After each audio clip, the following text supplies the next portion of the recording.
Get on your knees and clean it. Vanessa Caldwell did not raise her voice. She did not have to. The words traveled through the Whitmore ballroom more effectively than a shout, cutting through the soft jazz, the clink of crystal glasses, and the polished laughter of more than 100 guests. Claire Bennett stood frozen beneath the warm glow of 3 enormous chandeliers, a silver serving tray trembling slightly between her fingers. Champagne glittered across the marble floor at her feet. A dark stain spread across the lower edge of Vanessa's ivory designer gown. Every face nearby seemed to turn at once. Claire could feel them watching her.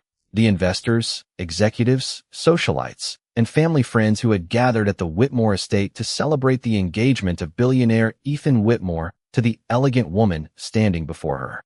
"Miss Caldwell, I'm sorry, but someone bumped into me," Claire said quietly. She knew exactly who had done it. A guest stepping backward while laughing had struck her shoulder, sending one champagne flute tipping from the tray. Vanessa had seen it too. Claire knew she had. Their eyes had met the instant the glass fell. But Vanessa slowly removed a white cloth from a nearby service table and held it toward her. "I didn't ask for an excuse." Claire looked at the cloth, then at Vanessa. "I'll have the floor cleaned immediately." "Not the floor." Vanessa glanced down at her dress. A few nervous smiles vanished around the room. Claire's stomach tightened. She had worked private events before. She had been ignored, spoken over, and treated as though the uniform made her invisible. She had learned to swallow embarrassment because rent did not care about pride. But this felt different. Vanessa stepped closer and pressed the white cloth into Claire's hand. "You ruined a $12,000 dress. The least you can do is clean it."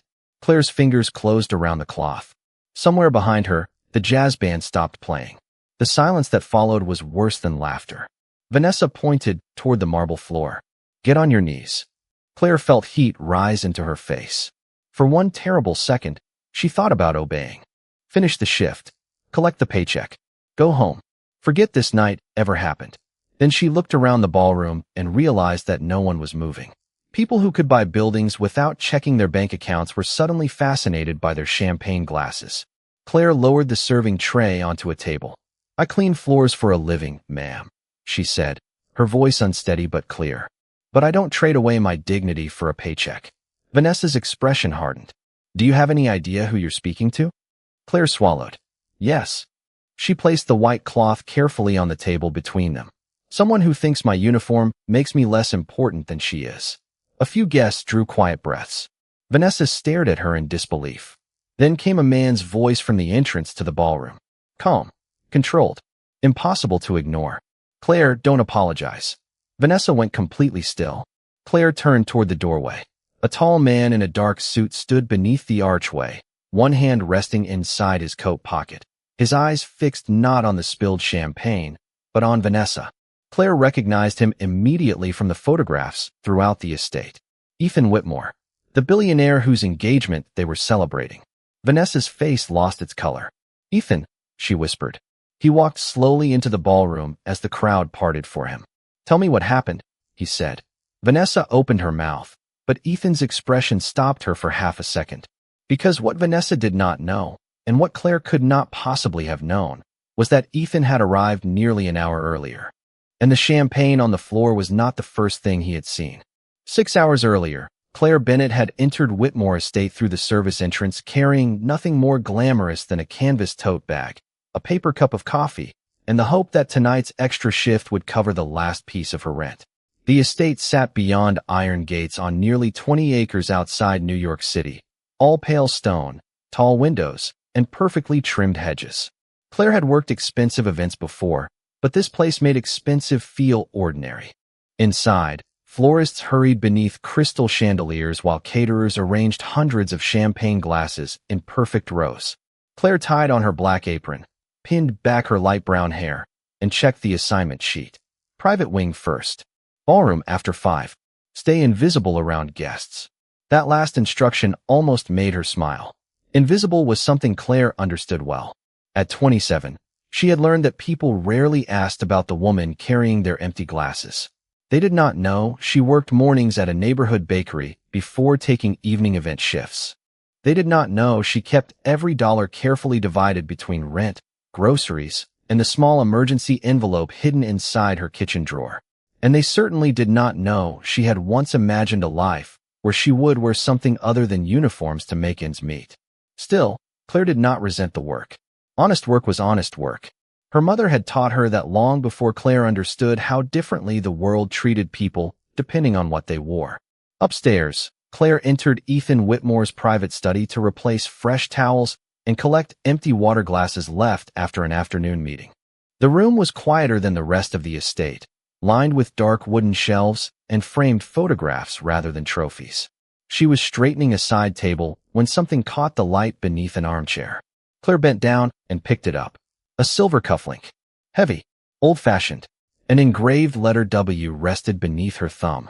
She turned it over and noticed tiny initials on the back. It looked valuable enough that selling it could probably cover more than 1 month of groceries. Claire stared at it for a second, then laughed softly at herself. Nice try, universe. She found a small envelope in the desk organizer, placed the cufflink inside, and wrote, "Found beside study armchair. Claire Bennett, event staff." She carried it downstairs and handed it directly to Mrs. Reynolds, the estate manager. "Someone will probably be looking for this." Mrs. Reynolds opened the envelope and immediately raised her eyebrows. "Where did you find it?" "Upstairs. Do you know whose this is?" Claire shook her head. Mrs. Reynolds looked at her for another moment before sealing the envelope again. "You did the right thing." Claire shrugged. There was only one right thing to do. Then she returned to work and forgot about it. By 5:30, luxury cars were beginning to roll through the gates. Claire was arranging glasses when Vanessa Caldwell entered the ballroom surrounded by a photographer, 2 event coordinators, and enough confidence to make the room seem smaller. She was beautiful, polished, and smiling warmly as a camera followed her toward the flowers. "Tonight is about family," Vanessa said, "and I want everyone working here to feel appreciated." Claire glanced over and thought perhaps the stories about wealthy people were sometimes unfair. Then the photographer lowered his camera. Vanessa's smile disappeared almost instantly. Her eyes moved across the staff until they stopped on an older server adjusting a centerpiece. "Who put her in the main ballroom?" she asked. The temperature in the room seemed to drop. Claire slowly stopped polishing the glass in her hand. The party had not even begun, and already she was about to learn that Vanessa Caldwell had 2 very different faces. Mrs. Reynolds followed Vanessa's gaze toward the older server near the centerpiece. Her name was Helen Morris, a quiet woman in her early 60s who had worked private events for years and could arrange a formal dining room faster than most people half her age. "Helen is one of our most experienced servers," Mrs. Reynolds said carefully. Vanessa tilted her head as though the answer had missed the point. "That is not what I asked." Helen's hand stopped above the flowers. Around her, the other employees suddenly became very interested in their own assignments. Vanessa stepped closer, lowering her voice without softening it. "There will be photographers everywhere tonight. Investors, board members, people who notice details. Put her somewhere guests will not see her." Claire felt something tighten in her chest. Helen said nothing. She simply reached for her serving tray and gave Mrs. Reynolds a small nod that carried more embarrassment than anger. Claire set down the glass she was polishing. "She can take my station in the East Ballroom," she said. Vanessa turned. "Excuse me. I am assigned near the service hall later. We can switch. She knows the main floor better than I do anyway." Helen looked at Claire and shook her head slightly, warning her not to get involved. Vanessa studied Claire's plain black uniform, then her face. "And who are you?" "Claire Bennett. Temporary staff?" "Yes, ma'am." Vanessa gave a thin smile. "Then here is some advice, Claire Bennett. Temporary employees should spend less time solving problems nobody asked them to solve." Claire held her gaze for 1 second, then nodded. "Understood." The photographer suddenly returned through the ballroom doors. Vanessa changed before Claire's eyes. Her shoulders relaxed. Her smile warmed. She reached toward Helen and gently adjusted the flower arrangement beside her. "Beautiful work," she said brightly as the camera clicked. "We could not do any of this without our wonderful staff." Claire almost wondered whether she had imagined the previous 30 seconds. Almost. The moment the photographer moved away, Vanessa wiped her fingertips with a napkin and handed it to Claire without looking at her. "Clear this." Claire took it silently. Over the next hour, the pattern repeated. A young server's shoes were called embarrassing. A bartender was told his accent sounded too casual for the guest list. A kitchen assistant was ordered to remake an entire tray because Vanessa disliked the garnish. Each time someone important approached, Vanessa became gracious again. She thanked people. She smiled. She spoke about generosity as if she had invented it. Claire watched the transformation with growing disbelief. Near 6:30, Helen struggled to carry a heavy box of table linens from the service corridor. Claire immediately took one end. "You do not have to keep rescuing everybody," Helen murmured. "I am not rescuing you. I am carrying half a box." Helen smiled despite herself. "That mouth is going to get you fired someday." "Probably." Claire pushed open the service door with her shoulder. Neither woman noticed the tall man standing 20 feet down the corridor, partially hidden beside the open coat room door. Ethan Whitmore had arrived without photographers, without an announcement, and nearly an hour ahead of schedule. He had entered through the service wing hoping for 5 quiet minutes before his own engagement party. Instead, he had heard Vanessa's voice from the ballroom. He had heard enough to stop walking. Now he watched Claire carry the box beside Helen, still unaware of who he was. Ethan reached into his coat pocket and felt the familiar shape of a silver cufflink inside a small envelope. Mrs. Reynolds had handed it to him less than 2 minutes earlier and told him exactly who had returned it. His eyes followed Claire down the corridor. Then Vanessa's voice carried through the doorway again, sharp and impatient now that no camera was nearby. Ethan did not enter the ballroom. Not yet. For the first time that evening, he wanted to know what happened in his home when everyone believed the billionaire was not watching. Ethan remained in the service corridor long enough to hear Vanessa complain about the placement of 2 servers, the temperature of the champagne, and a floral arrangement that had cost more than Claire earned in several months. He had heard Vanessa become impatient before. Everyone did. Planning a wedding while managing public appearances could make anyone tense. But this was not impatience. There was something colder in the way she spoke when she believed no one important could hear her. Ethan slipped the cufflink envelope back into his pocket and continued toward the coat room, where a young security employee stepped into his path. "Sir, this area is restricted." Ethan stopped. The guard looked nervous but held his position. "I need to see identification before I can let you through." Ethan almost smiled. The man clearly had no idea whose house he was standing in. Before Ethan could answer, Claire appeared around the corner carrying folded linens. "Everything okay?" she asked. "He does not have a staff badge," the guard said. Claire looked at Ethan. His dark suit was expensive but understated, and without the usual photographs, assistants, or entourage around him, she saw only another early guest who had wandered through the wrong entrance. "The main entrance is around the east side," she told him. "Unless you are looking for someone back here." "Maybe I am," Ethan said. Claire shifted the linens against her hip. "Then you should probably show him your identification. He is just doing his job." Ethan studied her for a moment, then reached into his wallet and handed over his driver's license. The guard looked down. His face changed immediately. "Mr. Whitmore, I am so sorry. I did not recognize you." "You followed procedure," Ethan replied. "Never apologize for that." Claire blinked. Her eyes moved from the identification card to Ethan, then toward the portraits she had passed upstairs. "You are Ethan Whitmore. Last time I checked." Color rose into her cheeks. "I just told you how to find the front door of your own house. And you were very convincing." Claire almost smiled. "Almost. I should get back to work." Ethan glanced toward the ballroom. "Before you do, can I ask you something?" Claire waited. "What is the boss like?" She stared at him, unsure whether he was joking. "I have never met him." "You have now." For about 40 seconds. First impressions count. Claire considered giving him the safe answer. Wonderful estate. Wonderful company.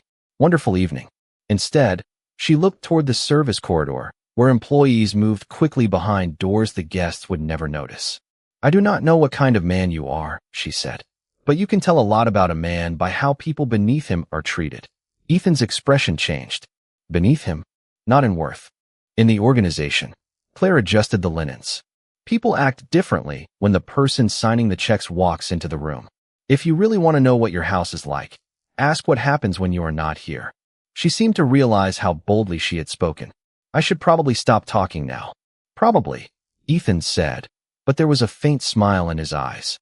Claire walked away, leaving him alone beside the coat room. A minute later, Daniel Brooks entered through the rear hall and spotted him. "There you are. Vanessa thinks your car is still 20 miles away." Ethan kept watching the doorway Claire had disappeared through. "Good." Daniel frowned. "Good." Ethan slowly removed his jacket and handed it to the attendant. Do not tell anyone I am here yet. Why? From the ballroom came Vanessa's warm, charming laugh as another group of guests arrived. Ethan listened to it differently now. Then he remembered Claire's words. If you really want to know what your house is like, ask what happens when you are not here. Because, Ethan said quietly, I think I have spent too much time seeing this place only when everyone knows I am watching. For the next 40 minutes, Ethan stayed close enough to observe and far enough to remain unnoticed. Daniel thought the plan was unnecessary, but Ethan barely spoke. Claire's words had unsettled him because they were painfully simple.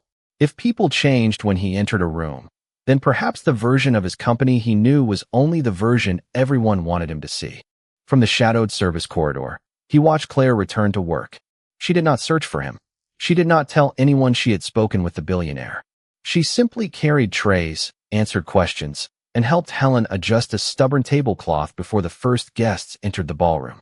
Then Mrs. Reynolds approached Ethan and quietly handed him the envelope Claire had returned earlier. He opened it and stared at the silver cufflink resting inside. It had belonged to his father. Ethan had lost its matching piece years ago and assumed this one was gone forever. She found it upstairs, Mrs. Reynolds said. Did she know what it was worth? Ethan asked. I doubt it, but she knew it was not hers. Ethan closed the envelope. Across the room, Claire was helping a bartender gather fallen cocktail napkins from beneath a table. Nobody was watching her. Nobody was thanking her. She helped anyway. Then Vanessa entered with 2 board members, smiling as though the evening had been designed around her kindness. She greeted them warmly, complimented one man's wife, and asked another about his charity foundation. The moment they moved away, her attention shifted toward a kitchen assistant carrying a tray of appetizers. Stop. The woman froze. Vanessa examined the tray. Those were supposed to have rosemary garnish. The chef changed it because one of the guests reported an allergy concern, the assistant explained. I approved the adjustment, Mrs. Reynolds added. Vanessa's smile vanished. I did not approve it. Claire looked over from several feet away. The kitchen was following the guest note, she said. Vanessa turned slowly. Was I speaking to you? No, ma'am. Then do not interrupt. The assistant lowered her eyes. Vanessa picked up one plate, inspected it, then placed it back. Redo the entire tray. Vanessa, Claire said before she could stop herself. They have less than 20 minutes before service. Vanessa stared at her. Do you have any idea who you are talking to? Claire's fingers tightened around the edge of her tray. She could have apologized. Instead, she answered quietly, Yes, ma'am. I am talking to someone who can afford to be kinder. Silence settled across the service area. Daniel glanced at Ethan, expecting him to step forward. Ethan did not. Not yet. Vanessa gave Claire a cold smile. You may want to remember who signs off on staffing for events like this. Claire met her eyes. I will remember.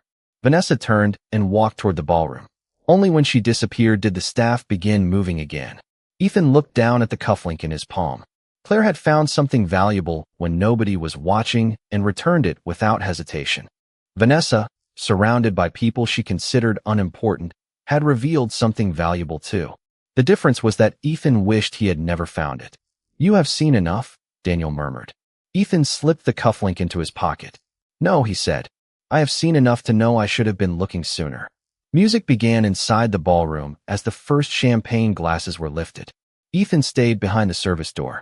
For once, he was not interested in what people did when the billionaire entered the room. He wanted to see what they did when they were certain he was not coming. By 7:15, the ballroom had transformed into the kind of evening Claire usually saw only in magazines left behind at the bakery. Candlelight shimmered across polished silver. A jazz quartet played near the tall windows. Men in tailored tuxedos and women in elegant gowns moved beneath the chandeliers, while servers slipped quietly between them with champagne. Vanessa stood near the center of it all, smiling for photographs, accepting compliments, and telling guests that Ethan was delayed by traffic. Claire knew better now. Somewhere inside the estate, Ethan Whitmore was already here. She did not know why he had chosen to remain out of sight, and she had no time to wonder. Table 12 needs sparkling water, Helen whispered as she passed. Claire nodded and turned toward the service station. Behind the partially open corridor door, Ethan watched beside Daniel. Every few minutes Daniel checked his phone. You are supposed to make an entrance in 10 minutes, he said. Let them wait. Ethan's attention remained on Vanessa.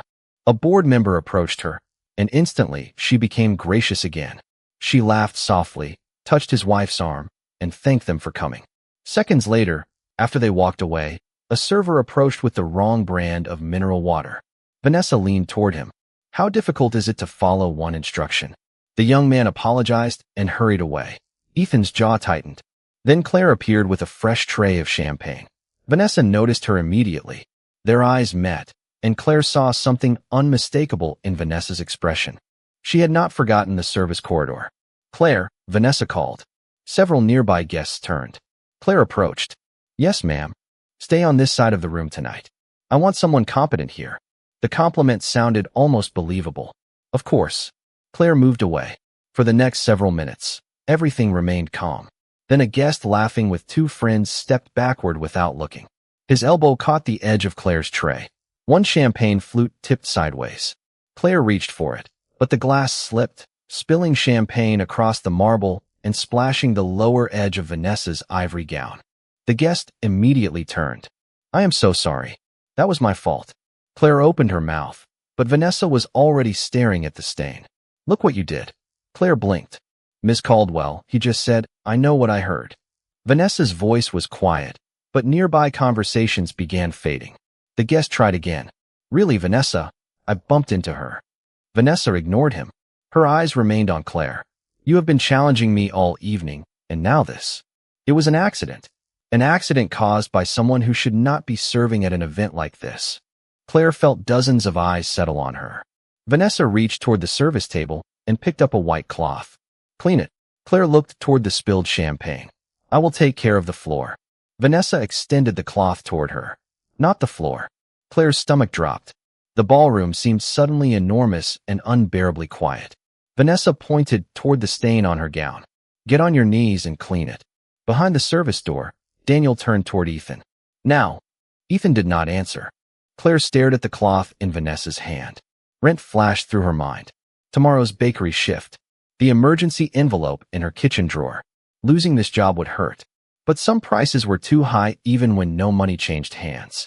Claire set her tray down. "I clean floors for a living, ma'am," she said, her voice trembling only once. "But I do not trade away my dignity for a paycheck." Vanessa's face hardened. "Do you have any idea who you are speaking to?" "Yes." Claire placed the white cloth back on the table. "Someone who thinks my uniform makes me less important than she is." A voice came from the ballroom entrance. "Claire, do not apologize." Vanessa turned. Ethan Whitmore stood beneath the archway, and in one instant, every whisper in the room disappeared. Ethan walked into the ballroom without rushing. That somehow made the silence heavier. Vanessa recovered first. Her expression softened instantly, the same practiced warmth Claire had watched appear whenever a camera entered the room. "Ethan, thank goodness. There has been a misunderstanding." Ethan stopped several feet away. "Then explain it to me." Vanessa glanced at the guests surrounding them. "This employee spilled champagne on me after behaving disrespectfully all evening. I asked her to clean the mess, and she became confrontational." Claire felt her pulse quicken, but she said nothing. Ethan looked toward the man who had bumped into her. The guests started to speak. "Ethan, actually, I was the one who—" Ethan raised one hand gently. "Thank you. Just give me a moment." Then he looked at Vanessa again. "Is that exactly what happened?" Vanessa hesitated. "Yes." "You saw Claire spill the drink because she was careless?" "Yes."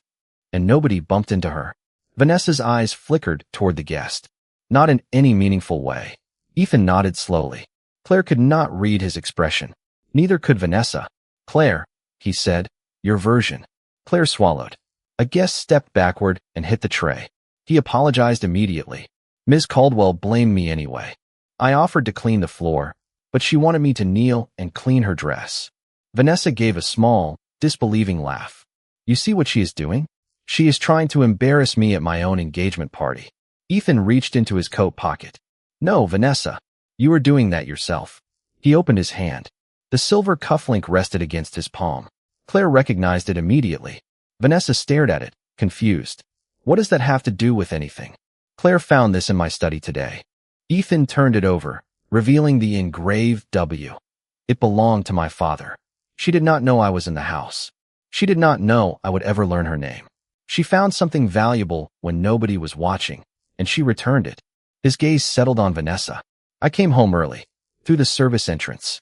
The color drained from Vanessa's face. Ethan continued quietly. I heard you tell Helen she should be hidden from guests. I heard you insult the staff. I heard Claire ask you to be kinder. And I watched that man bump into her tray. Vanessa's lips parted. You were watching me? I was listening. Ethan, this is ridiculous. These people work for us. Claire lowered her eyes for a moment. Ethan did not. For us, he repeated. Vanessa seemed to realize too late what she had said. That is not what I meant. I think it is exactly what you meant. Vanessa stepped closer. You are going to destroy our evening over a maid. Ethan looked at Claire, then at Helen, then at the employees standing quietly along the edges of the ballroom. When he turned back, his voice remained calm. No, I am ending our evening because of who you became when you thought the maid did not matter. Vanessa froze. Ethan reached for her left hand, but stopped before touching it. His eyes settled on the engagement ring. Take it off, please. A whisper moved through the room. Vanessa stared at him. You cannot be serious. I have never been more serious. Slowly, with trembling fingers, Vanessa removed the ring and placed it on the table beside the white cloth. Ethan looked at the ring for only a second. There will not be a wedding. Nobody moved. Nobody spoke. The jazz musicians sat motionless beneath the windows. Vanessa looked around at the faces watching her, then back at Ethan. You are choosing her over me? Ethan shook his head. This is not about choosing Claire. His eyes hardened with disappointment rather than anger. It is about finally seeing you clearly. Then Ethan looked toward the staff, and something in his expression changed again. Because ending an engagement could correct one mistake. What he had witnessed throughout his own estate told him there was another mistake, much larger, that had been growing under his name for years. The party ended without music. Guests left in small groups, speaking in whispers as black cars rolled away from the estate. Vanessa departed with her family, leaving the engagement ring on the table beside the white cloth. Claire expected someone to tell the staff to finish cleaning and pretend nothing had happened. Instead, Ethan asked Mrs. Reynolds to make sure every employee was paid for the full evening, including the hours lost when the event ended early. Then he found Claire near the service entrance, folding her apron into her canvas tote bag. Claire. She turned. Ethan had removed his tie, and for the first time that night, he looked less like the billionaire in the photographs and more like the man she had accidentally directed toward his own front door. I owe you an apology, he said. You did not spill the champagne. Not for that. He glanced toward the quiet corridor. For allowing this place to become somewhere people believed they had to accept humiliation to keep their jobs. Claire studied him. You did not know. That does not mean I had no responsibility to know. Ethan reached inside his coat and removed an envelope. This is not enough to fix what happened, but I want you to have it. Claire did not take it. What is it? Compensation. And enough to give you some breathing room while we review everything. Claire looked at the envelope, then back at him. No, Ethan seemed genuinely surprised. Claire, you do not have to prove anything. I am not proving anything. She tightened her grip on the tote bag. You asked what your house was like when you were not here. Tonight you got your answer. And I intend to change it. Then change it. Claire nodded toward the rooms behind them. Do not change my life because you feel guilty. Change this place so the next person wearing my uniform does not have to decide how much dignity a paycheck is worth. Ethan said nothing. Claire continued, softer now. If you hand me money and everyone else goes back to the same system tomorrow, then tonight becomes a story rich people tell about how you defended a maid. That is not what I want. The words stayed with him long after Claire walked through the service door. By Monday morning, Ethan had ordered an independent review across Whitmore Hospitality Group. Not a quiet internal memo. A real examination of complaints, management practices, employee turnover, and reports that had disappeared inside layers of supervisors. What he found embarrassed him. Some managers had ignored complaints because wealthy clients were considered more valuable than hourly employees. Others had created a culture where speaking up could cost workers desirable shifts. Ethan removed managers who had repeatedly violated company standards, created an independent reporting channel, and required senior executives to spend regular time with frontline teams. Daniel watched the changes unfold with growing respect. All this because of one night, he asked. Ethan shook his head. One night only showed me what was already there. 3 weeks later, Mrs. Reynolds called Claire. Whitmore Hospitality was creating an employee advisory committee, and Ethan wanted Claire considered for a paid position. Claire nearly laughed. Because I embarrassed his former fiancée? Because you told him the truth when lying would have been easier, Mrs. Reynolds replied. Claire agreed to an interview, but she made one condition clear. She would compete for the role like anyone else. No favors, no rescue, no Cinderella story. When Ethan heard that, he smiled for the first time in days. Claire was still refusing to let his money define her future. And strangely, that made him want to know her even more. 6 months later, Claire walked into the same ballroom wearing no apron and carrying no silver tray. The chandeliers still cast warm light across the marble floor, but the room felt different now. Tonight was Whitmore Hospitality's first employee appreciation dinner, and the people who once entered through service doors were seated beside department directors, executives, and board members. Claire had earned a position in employee relations after completing the same interviews and training required of every candidate. She had insisted on it. Ethan had respected that boundary. In the months that followed, they rarely met alone.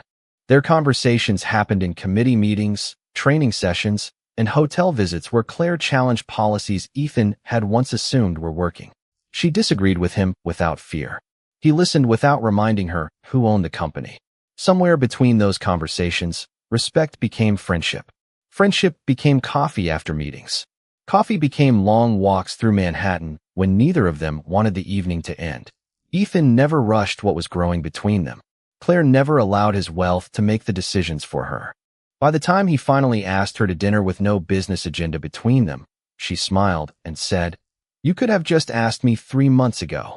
Now, standing in the ballroom, Claire noticed something displayed near the entrance.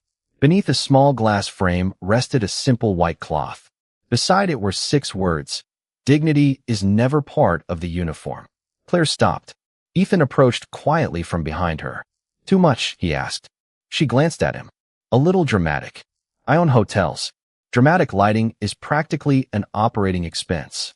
She laughed, and Ethan smiled. That sound still surprised him with how easily it could make an enormous room feel smaller. Claire looked back at the cloth. "I almost lost my job because of that thing. I almost married the wrong person because I was not paying attention." Ethan reached into his pocket and opened his palm. Resting there was the silver cufflink Claire had found months earlier. "You kept it?" she asked. "It belonged to my father. He used to tell me that character is what remains when there is nobody left to impress." Claire looked at the engraved W. "Sounds like he was smarter than both of us. Definitely smarter than me." Ethan became quiet. "Do you remember what you told me near the service entrance?" Claire thought for a moment. "I told you a lot of things considering I had known you for 40 seconds. You said you can tell a lot about a man by how people beneath him are treated." "I remember." Ethan nodded toward the ballroom. Helen was laughing at a table with managers who once would have expected her to stand behind them. Kitchen staff were eating dinner prepared by senior leadership volunteers. Employees who had once remained silent now had elected representatives meeting directly with executives every month. "You were wrong about one thing," Ethan said. Claire raised an eyebrow. "That is a dangerous opening. There should not be anyone beneath him." Her expression softened. Ethan closed his hand around the cufflink. "You did not need me to rescue you, Claire. You were standing up for yourself before I walked into that room. It was still nice when you walked in." "Good. Because I would like to keep showing up." Claire looked at him for a long moment. "Then keep showing up." 1 year later, Ethan did exactly that. There was no ballroom full of reporters when he asked Claire to marry him. Only a quiet Sunday morning, 2 cups of coffee, and the same silver cufflink resting beside a simple ring. Claire said yes, because by then the billionaire was no longer the most important thing about Ethan Whitmore. And Ethan understood something money had never taught him. Love was not proven by rescuing someone from beneath you. It was proven by standing beside them, treating them as an equal, and choosing, every day, to deserve the trust they gave you.